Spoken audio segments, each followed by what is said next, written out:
Hello दोस्तों, NCERT cafe में आपका स्वागत है। आज हम लोग new NCERT geography class 11 chapter number 14 जैव विविधता एवं संरक्षण को पढ़ेंगे। आइए इंपॉर्टेंट पॉइंट्स को डिस्कस करते हैं। आप भू आकृतिक प्रक्रियाओं विशेषकर अपक्ष और विभिन्न जलवायवीय क्षेत्रों में अपक्ष आदि के विषय में पहले ही पढ़ चुके हैं। यदि आपको स्मरण नहीं है तो संक्षिप्त सार के लिए अध्याय 5 में चित्र 5.2 देखें। यह अपक्ष प्रवाह वेदरिंग मेंटल वनस्पति विविधता का आधार है, अतः इसे जैव विविधता का आधार माना गया है। सौर ऊर्जा और जल ही अपक्ष में विविधता और इसके परिणाम स्वरूप उत्पन्न जैव विविधता का मुख्य कारण है। इसमें कोई आश्चर्य नहीं है कि वे क्षेत्र जहाँ ऊर्जा व जल की उपलब्धता अधिक है, वहीं जैव विविधता भी व्यापक स्तर पर है। आज जो जैव विविधता हम देखते हैं वह 2.5 से लेकर 3.5 अरब वर्षों के विकास का परिणाम है। मानव जीवन के प्रारंभ होने से पहले पृथ्वी पर जैव विविधता किसी भी अन्य काल से अधिक थी। मानव के आने से जैव विविधता में तेजी से कमी आने लगी, क्योंकि किसी एक या अन्य प्रजाति का आवश्यकता से अधिक उपभोग होने के कारण वह लुप्त होने लगी। अनुमान के अनुसार संसार में कुल प्रजातियों की संख्या 20 लाख से लेकर 10 करोड़ तक है, लेकिन 1 करोड़ ही इसका सही अनुमान है। नई प्रजातियों की खोज लगातार जारी है और उनमें अधिकांश वर्गीकरण भी नहीं हुआ है। एक अनुमान के अनुसार दक्षिण अमेरिका की ताज़े पानी का लगभग 40% मछलियों का वर्गीकरण नहीं हुआ है। ये आपका अमेजन नदी का बात कर रहा है। उष्णकटिबंधीय वनों में जैव विविधता की अधिकता है। ये आपका हो गया विषुवत रेखा, ये आपका कर्क रेखा, ये हो गया मकर रेखा, ये वाला पार्ट। प्रजातियों के दृष्टिकोण से और अकेले जीवधारी के दृष्टिकोण से जैव विविधता सतत विकास का तंत्र है। पृथ्वी पर किसी प्रजाति की औसत आयु 10 से 40 लाख वर्ष होने का अनुमान है। ऐसा माना जाता है कि 99% प्रजातियां जो कभी पृथ्वी पर रहती थी आज लुप्त हो चुकी है। पृथ्वी पर जैव विविधता एक जैसा नहीं है। जैव विविधता उष्णकटिबंधीय प्रदेशों में अधिक है। जैसे जैसे हम ध्रुवीय प्रदेशों की तरफ बढ़ते हैं, प्रजातियों की विविधता तो कम होती जाती है, लेकिन जीवधारियों का संख्या अधिक होती जाती है। जैव विविधता 2 शब्दों का मेल है। बायो का अर्थ है जीव तथा डाइवर्सिटी का अर्थ है विविधता। साधारण शब्दों में किसी निश्चित भौगोलिक क्षेत्र में पाए जाने वाले जीवों की संख्या और उनकी विविधता को जैव विविधता कहते हैं। इसका संबंध पौधों के प्रकार, प्राणियों तथा सूक्ष्म जीवाणुओं से है, उनकी आनुवंशिकी और उनके द्वारा निर्मित पारितंत्र से है।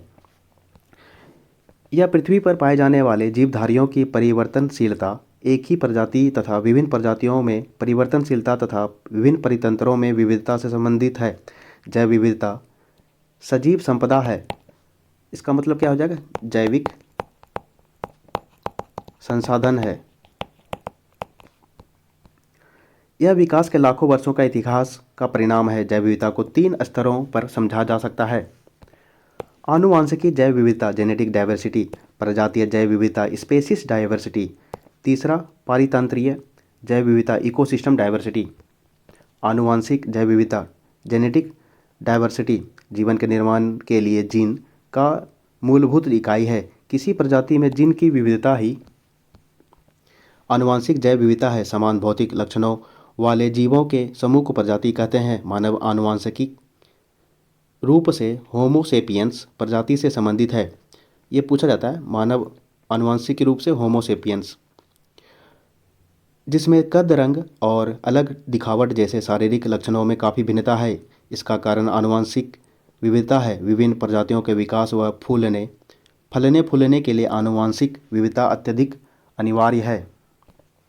प्रजातीय विविधता स्पेसीज डाइवर्सिटी यह प्रजातियों की अनेक रूपता को बताती है। यह किसी निर्धारित क्षेत्र में प्रजातियों की संख्या से संबंधित है।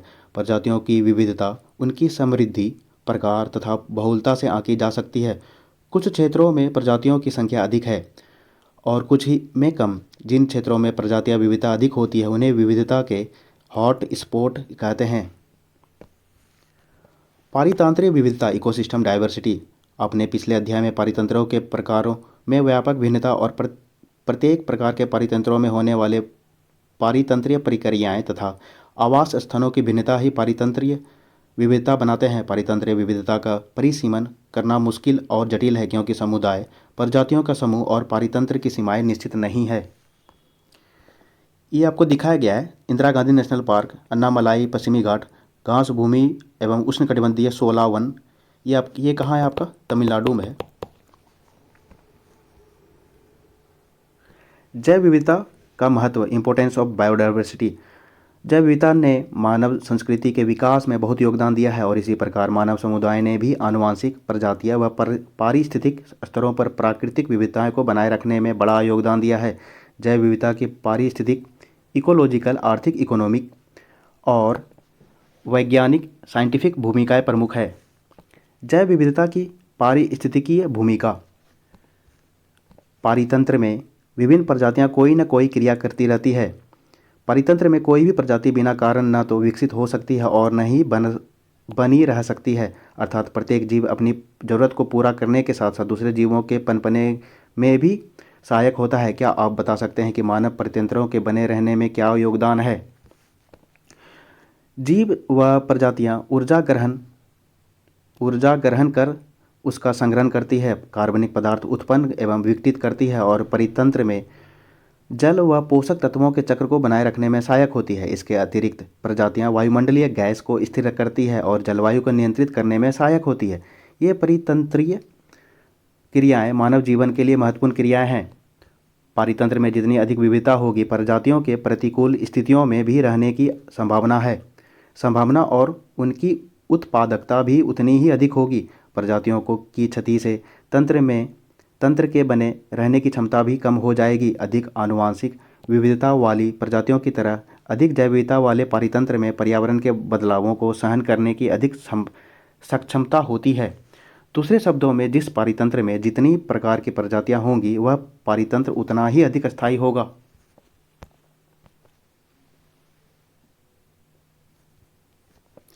जैव विविधता की आर्थिक भूमिका। सभी मनुष्यों के लिए दैनिक जीवन में जैव विविधता एक महत्वपूर्ण संसाधन है। जैव विविधता का एक महत्वपूर्ण भाग फसलों की विविधता है, जिसे कृषि जैव विविधता भी कहा जाता है। जैव विविधता को संसाधनों के उन भंडारों के रूप में भी समझा जा सकता है जिनकी उपयोगिता भोज्य पदार्थ, औषधियाँ और सौंदर्य प्रसाधन आदि बनाने में है। जैव संसाधनों की ये परिकल्पना जैव विविधता के विनाश के लिए भी उत्तरदायी है। साथ ही यह संसाधनों के विभाजन और बंटवारे को लेकर उत्पन्न नए विवादों का भी जनक है। खाद्य फसलें, पशु वन संसाधन, मत्स्य और दवा संसाधन आदि कुछ ऐसे प्रमुख आर्थिक महत्व के उत्पाद हैं जो मानव को जैव विविधता के फलस्वरूप उपलब्ध होते हैं। जैव विविधता की वैज्ञानिक भूमिका। जैव विविधता इसलिए महत्वपूर्ण है क्योंकि प्रत्येक प्रजाति हमें यह संकेत दे सकती है कि जीवन का आरंभ कैसे हुआ और यह भविष्य में कैसे विकसित होगा, जीवन कैसे चलता है और पारितंत्र जिसमें हम भी एक प्रजाति हैं उसे बनाए रखने में प्रत्येक प्रजाति की क्या भूमिका है। इन्हें हम जैव विविधता से समझ सकते हैं। हम सभी को यह तथ्य समझना चाहिए कि हम स्वयं जिए और दूसरे प्रजातियों को भी जीने दें। यह समझना हमारी नैतिक जिम्मेदारी है कि हमारे साथ सभी प्रजातियों को जीवित रहने का अधिकार है। अतः कई प्रजातियों को स्वेच्छा से विलुप्त करना नैतिक रूप से गलत है। जैव विविधता का स्तर अन्य जीवित प्रजातियों के साथ हमारे संबंध का एक अच्छा पैमाना है। वास्तव में जैव विविधता की अवधारणा कई मानव संस्कृतियों का अभिन्न अंग है। जैव विविधता का ह्रास, लॉस ऑफ बायोडाइवर्सिटी। पिछले कुछ दशकों से जनसंख्या वृद्धि के कारण प्राकृतिक संसाधनों का उपभोग अधिक होने लगा है। सबसे बड़ा कारण किसका होगा? सबसे बड़ा कारण आवास विखंडन।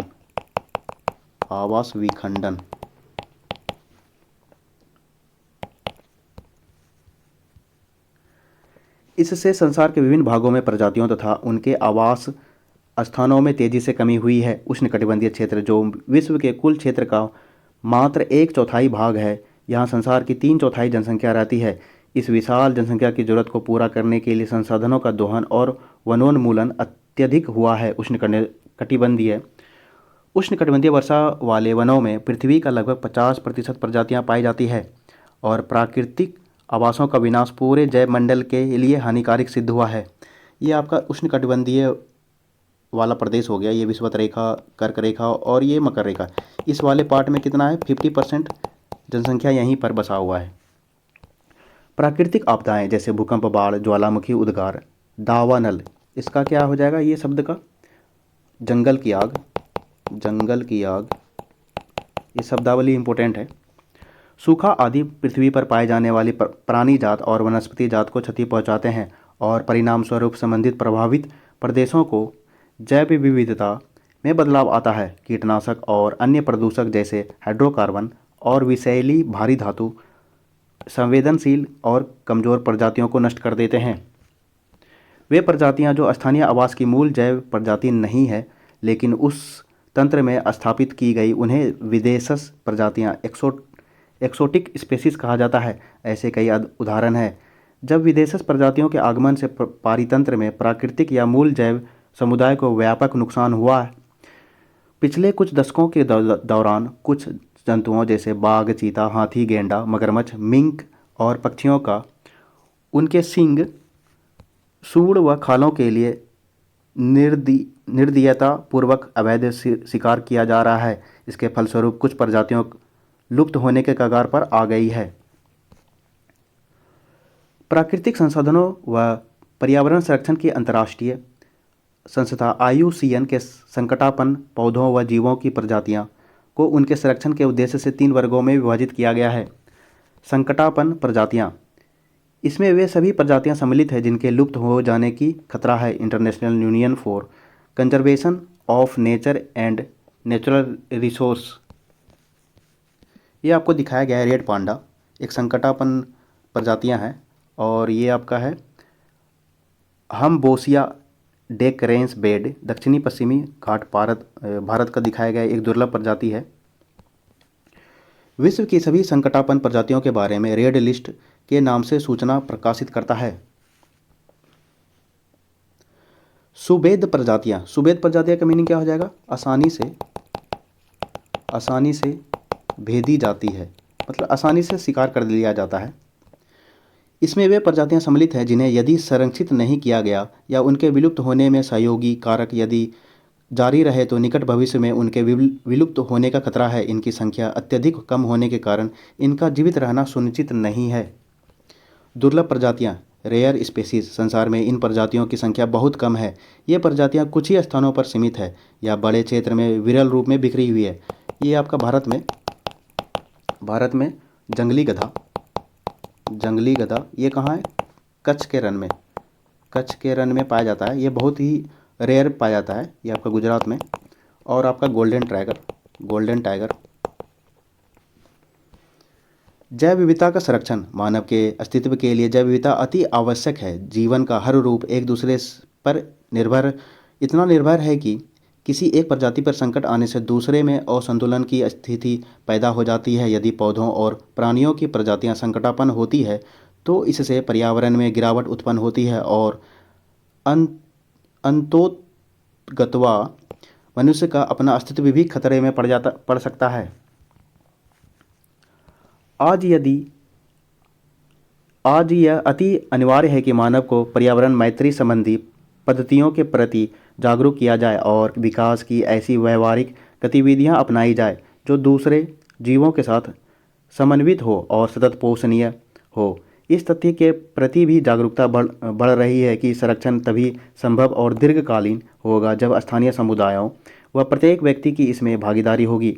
इसके लिए स्थानीय स्तर पर संस्थागत संरचनाओं का विकास आवश्यक है। केवल प्रजातियों का संरक्षण और आवास स्थान की सुरक्षा ही अहम समस्या नहीं है, बल्कि संरक्षण की प्रक्रिया को जारी रखना भी उतना ही जरूरी है। सन 1992 में ब्राज़ील के रियो डी जेनेरो में हुए जैव विविधता के सम्मेलन में लिए गए संकल्पों का भारत अन्य 155 देशों सहित हस्ताक्षरी है। ये पूछा जाता है रियो डी जेनेरो कब हुआ था? 1992 में ब्राज़ील में। विश्व संरक्षण कार्य योजना में जैव विविधता संरक्षण के निम्न तरीके सुझाए गए हैं। संकटापन्न प्रजातियों के संरक्षण के लिए प्रयास करने चाहिए। प्रजातियों को लुप्त होने से बचाने के लिए उचित योजनाएं एवं प्रबंधन अपेक्षित है। खाद्यान्नों की किस्में, चारे संबंधी पौधों की किस्में, इमारती लकड़ी के पेड़, पशुधन जंतु व उनकी वन्य प्रजातियों की किस्मों को संरक्षित करना चाहिए।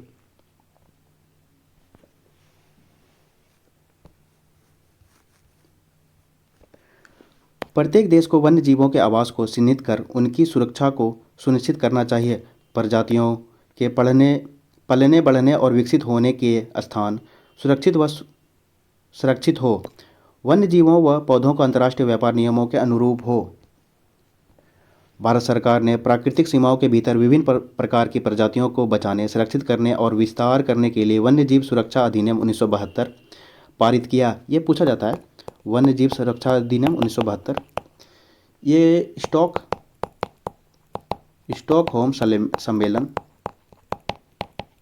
1972 के बाद भारत में वन्य जीव सुरक्षा अधिनियम 1972 लाया गया, जिसके अंतर्गत नेशनल पार्क, पशु विहार स्थापित किए गए तथा जीव मंडल आरक्षित क्षेत्र घोषित किए गए। इन संरक्षित क्षेत्रों का विस्तार पूर्वक वर्णन भारत भौतिक पर्यावरण NCERT 2006 पुस्तक में किया गया है, आप लोग पढ़ सकते हैं उसको।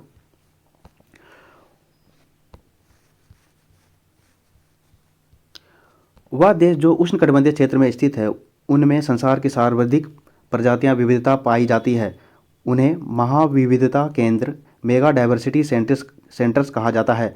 इन देशों की संख्या 12 है और उनके नाम Mexico, Colombia, Ecuador, Peru, Brazil, Democratic Republic of Congo, Madagascar, चीन, भारत, मलेशिया, इंडोनेशिया और ऑस्ट्रेलिया। इन देशों में समृद्ध महाविविधता के केंद्र स्थित है। ऐसे क्षेत्र जो अधिक संकट में हैं, उनमें संसाधनों को उपलब्ध कराने के लिए अंतर्राष्ट्रीय संरक्षण संघ IUCN ने जैव विविधता हॉटस्पॉट क्षेत्र के रूप में निर्धारित किया है। हॉटस्पॉट उनकी वनस्पति के आधार पर परिभाषित किए गए हैं। पादप महत्वपूर्ण है क्योंकि ये ही किसी पारितंत्र की प्राथमिक उत्पादकता को निर्धारित करते हैं। यह भी देखा गया है कि ज़्यादातर हॉटस्पॉट में रहने वाले प्रजाति भोजन जलाने के लिए लकड़ी, कृषि भूमि और इमारती लकड़ी आदि के लिए वहां पाए जाने वाली समृद्ध पारितंत्रों पर निर्भर है। उदाहरण के लिए मेडागास्कर में पाए जाने वाले कुल पौधों व जीवों में से 85% पौधे व जीव संसार में अत्यंत कहीं भी नहीं पाए जाते हैं। अन्य हॉटस्पॉट जो समृद्ध देशों में पाए जाते हैं, वहाँ कुछ अन्य प्रकार की समस्याएं। हवाई द्वीप जहाँ विशेष प्रकार की पादप व जंतु प्रजातियाँ मिलती है, वह विदेशी प्रजातियों के आगमन और भूमि विकास के कारण असुरक्षित है। हवाई द्वीप आपका प्रशांत महासागर के किनारे पाया जाएगा, प्रशांत महासागर। ये आपका हॉटस्पॉट को दिखाया गया है। ये आपका अटलांटिक वन, ब्राज़ील, उष्णकटिबंधीय एडीज, ये साउथ अफ्रीका में आपका हो गया, साउथ USA, पश्चिमी इक्वाडोर तथा कोलंबियन काको को दिखाया गया है। सेंट्रल अमेरिका के उच्च भूमि वन, ये वाला पार्ट, सेंट्रल अमेरिका निम्न भूमि वन को दिखाया गया है। ये तंजानिया, अफ्रीका, पूर्वी मेडागास्कर और भारत को दिखाया गया ये पश्चिमी घाट, पूर्वी हिमालय। ये यहाँ पर ज़्यादा हॉट स्पॉट पाया जाता है, ये पूछा जाता है प्रश्न में। प्रायद्वीप मलेशिया को दिखाया गया है। ये उत्तरी बोर्निया हो गया, इंडोनेशिया। क्वींसलैंड को दिखाया गया है, ये मलेशिया। आइए कुछ अभ्यास कर लेते हैं। जैव विविधता का संरक्षण निम्न में से किसके लिए महत्वपूर्ण है? सभी जीवधारी। निम्नलिखित में से असुरक्षित प्रजातियां कौन सी है? जिन प्रजातियों के लुप्त होने का खतरा है। नेशनल पार्क और पशु विहार निम्न में से किस उद्देश्य के लिए बनाए गए हैं? किसके लिए बनाए गए? संरक्षण के लिए। जैव विविधता समृद्ध क्षेत्र है। उष्णकटिबंधीय क्षेत्र। उष्णकटिबंधीय क्षेत्र निम्न में से किस देश में पृथ्वी सम्मेलन हुआ था? ब्राज़ील। ये इंपॉर्टेंट है, 1992 में। तो दोस्तों, ये टॉपिक कैसा लगा? अगर कुछ सजेशन देना हो तो मेरे कमेंट बॉक्स में दे सकते हैं। आप मेरे चैनल को थोड़ा सपोर्ट कर सकते हैं। धन्यवाद मित्रों, आपका दिन शुभ हो। जय श्री राम, हर हर महादेव।